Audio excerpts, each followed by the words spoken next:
Hey, my Forrest family. Good afternoon, you guys. How y'all doing today? Today is Thursday, April the 25th, I believe, or 24th. Okay, today's the 24th. I'm sorry, y'all. My days are mixed up. But hopefully, you guys woke up on the right side of the bed. Hopefully, y'all having a great and wonderful day today. Today, we're going to talk about I got 2 job interviews. One is in Warsaw, Indiana, and then the other one is a job interview through a temp agency here in Elkhart and stuff like that. So they was asking me could I do an open interview on Monday, which I'm not sure because I have to see if my cousin will be able to watch my son that time of morning. Because my daughter doesn't get home till like after 3 because she has after school tutoring that day and stuff like that. So the first shift I think they have for manpower is like 6:30 to 2:30. The only thing is I don't have nobody to put her on and off the bus Monday through Friday. For that same position, they do have second shift, which is I think the pay is like 16.65 for the first shift, and it's 18.15 for the second shift. I'm not sure what second shift time is, and stuff like that. So I would have to go and see and find out to see if second shift will work out, which it probably would 9 times out of 10. But the thing is, I would have to have somebody come pick her up off the bus and then drive her to their house and stuff like that. Um, and then watch them until I got off work, which would probably be between 4 and 11. I'll probably go in at 4, but I probably wouldn't get out till like between 11:30, or like 1:30 or something like that. Because most daycares around here close at like 7 or 8, so I don't know if either of those will work or not. But the other job is in Warsaw, Indiana, which is like 45 to 53 minutes away from here. The job is called Dalton Corporation. They have limited spots right now. I know they have open interviews on the 28th at 11 o'clock in the morning. Only thing is, I would have to have somebody watch him and then go pick her up. Pick her up at the bus stop. But see, my cousin's dad doesn't get off till like between 3 and 3:34, and stuff like that. And that job pays like $19 an hour. So it's hard to have children because when you want good paying jobs like those I just mentioned, it's very hard to have a babysitter. It's very hard for you to get into your kids into babysitting because it's so expensive. I think for just one child, I think it's like $155, and I think for two children, I believe it's almost like $355, almost $400 for kids to do that type of thing or whatever you want to call it. But the thing of it is, I'm not saying I wouldn't want someone to watch them while I went to work at either of those jobs or however you want to call it. I just want to make sure that it would be the right person watching them per se, and things like that, because you never know what people, you never know how cruel and mean people can be. You never know how they treat your children when you're around and when you're not around. And I think that's why so many things that's around today, stuff always happens to kids that's between babies to like between 20 and 25. So between a newborn and a 25-year-old, all those years, it's always something happening to children because their parents let people watch them, or got a good job somewhere and they found out that their child was getting misused and abused whether it's mentally, physically, emotionally, sexually, and things like that.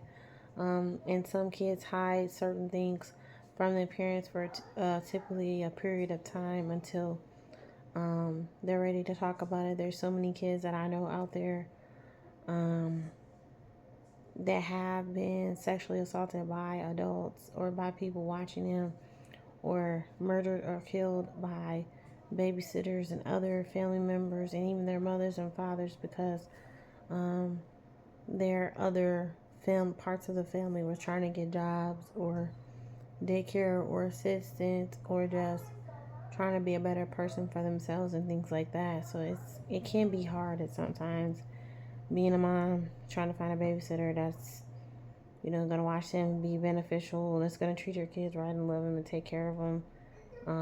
Having enough money to pay them, or just pay the daycare in general. If it was like a different state, it might be different. Every state is different.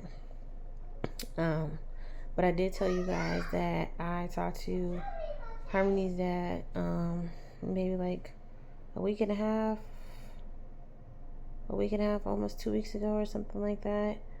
And he called me. He said, his mom would watch the kids, and he would help me get a job if I decide to move out there.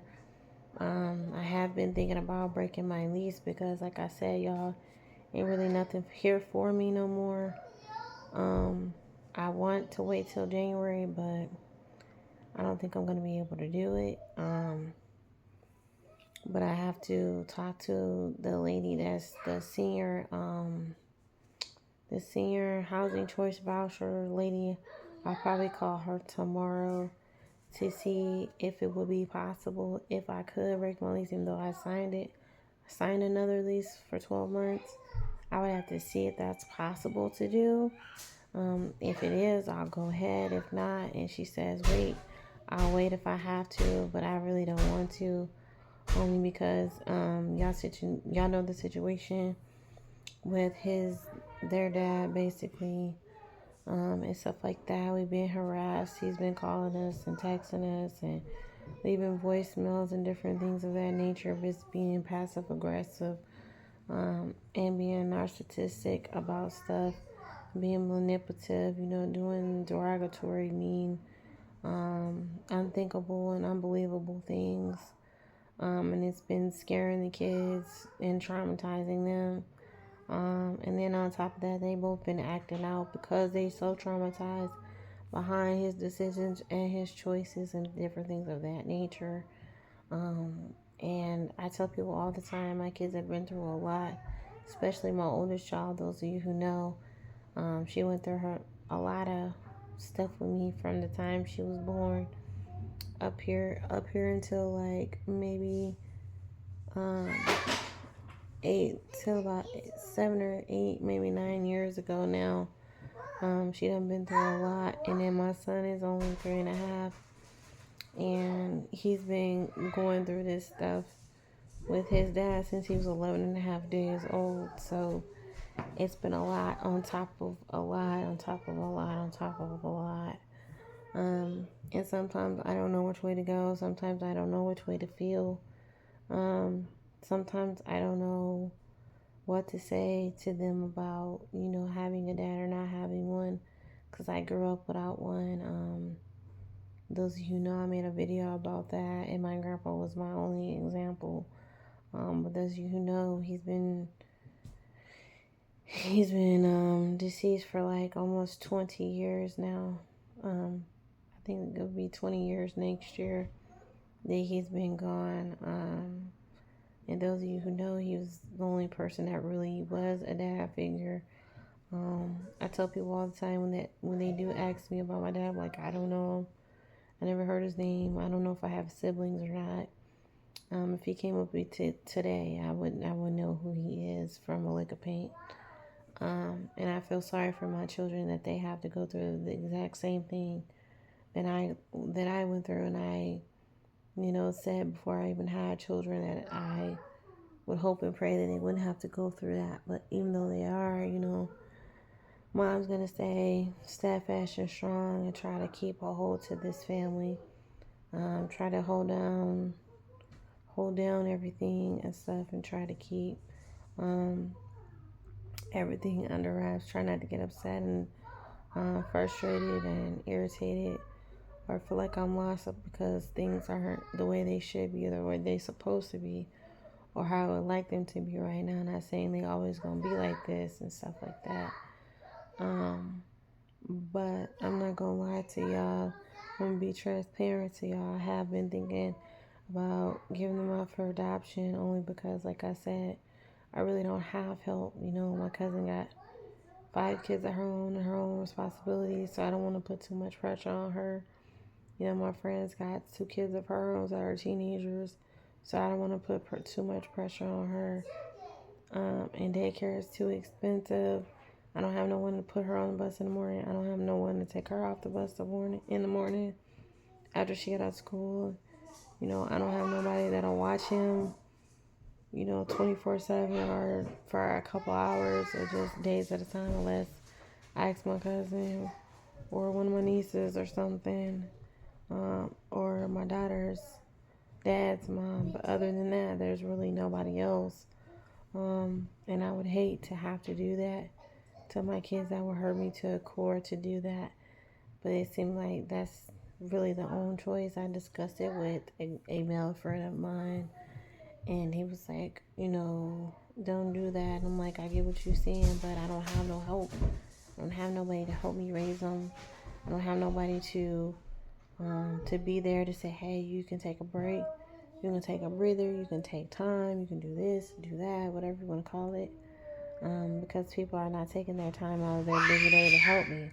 They only help me when they want to help me or when it's convenient for them, and things like that. And I'm not trying to be mean towards no one.